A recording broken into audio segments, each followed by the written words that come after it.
Welcome back to Newswatch Morning Edition. Here with Cheriston. Please tell us that you have good news in the forecast, please. So I have a little bit of good news. Okay, we'll take that. It's not going to last long, but I do have a little bit. It's a little bit of a surprise right now because we do have to get through the forecast, but things are going to be settling on down for a little bit. So that's always a good news, and temperatures are nice, so I'm not going to complain too much.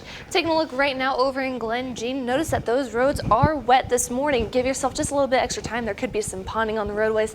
Of course, hydroplaning is a risk factor this morning. Now, we are also looking at some fog this morning. Current visibility out towards Lewisburg, 5 miles, 7 miles in Beckley, a little bit less out 3 miles in Pineville. So just take your time. There is a lot of rain out there. Of course, once you factor in the rain and the fog, could make for a dangerous situation. Doppler radar, once again, we are seeing widespread rain. Luckily, it's not that heavy right now. Most of the heavy stuff is staying off to our south and west, but we could see just a little bit more rain as we go through the mid-morning hours and into your early afternoon. All that rain will continue to flow on up into our area. Temperatures, though, we are sitting fairly mild. Upper 40s and some low 50s out there. 51 out towards Beckley and Mullins and Pineville. A little bit cooler out towards Union, 48 degrees, 49 in Linside, 46 in Raynell, and a little bit cooler out towards Richwood, 44 degrees, but otherwise still staying above average for this time of year. Now, as we go through the rest of the day, this is where the good news comes in. As we see this rain move on through the mid-morning hours, temperatures staying right around 50 degrees, and then we start to see a little bit of a break. Now, we could see just a little bit of drizzle or a little bit of mist out there continuing to stay with us, but notice, we do start to dry on out just a little bit, especially as we go into the overnight hours. Temperatures cooling on down into the mid to upper 30s tonight. We'll see just a little bit more dry weather as we start off your morning tomorrow morning. But then we start to see that rain move back on in.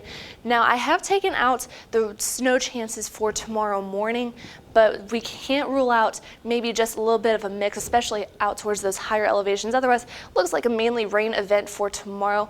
Definitely want to keep that umbrella handy on you tomorrow as well. We start to dry on out just a little bit again, and of course, that front coming on right back through as we go through your day on Thursday. Temperatures still staying mild, but that will be changing as we end your week. So how much rain can we talk about? Now, as we go into the overnight hours, we could see about a ½ inch to an inch, depending on where you are. So if you do see those high waters, of course, turn around, don't drown. There could be a little ponding on the roadways this morning.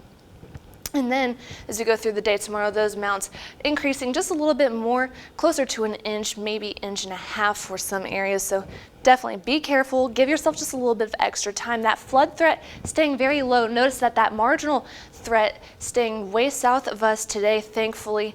And then we go into tomorrow, that marginal threat starts to move back on into our area.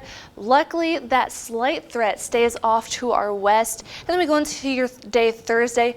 We are not seeing a flood threat for then. So we do have some relief on its way, but we just have to push through another rainy day before we start to see that little bit of a break. Those rain chances staying fairly high through the morning time hours. And then notice they start to drop on off as we go into the afternoon and evening time hours. Those temperatures will stay fairly warm throughout most of the day before we start to cool on off.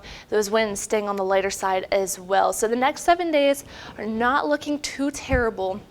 At this point, we just have a couple more days of some rain. Of course, tomorrow we could see just a little bit of a mix. I did take it out, but we could see a little bit of a mix, maybe one little snow shower here or there, but those snow accumulations not looking like anything. Rain to snow showers as we go into your Thursday, as those temperatures cool on down. Now notice we stay around 50 degrees for the next couple of days, and then by Friday we see those temperatures cool on down back into the upper 20s. But fortunately for you, Valentine's Day, we look to be dry, mostly sunny skies for Friday and Saturday, warming on up. We will hit the 50-degree mark once again as we start your week next week, but of course we will see that rain return once again. As you said, not terrible. Not terrible. We will see, a little bit of break, and then Yeah. a little bit of break this weekend, so can't complain. Can't complain.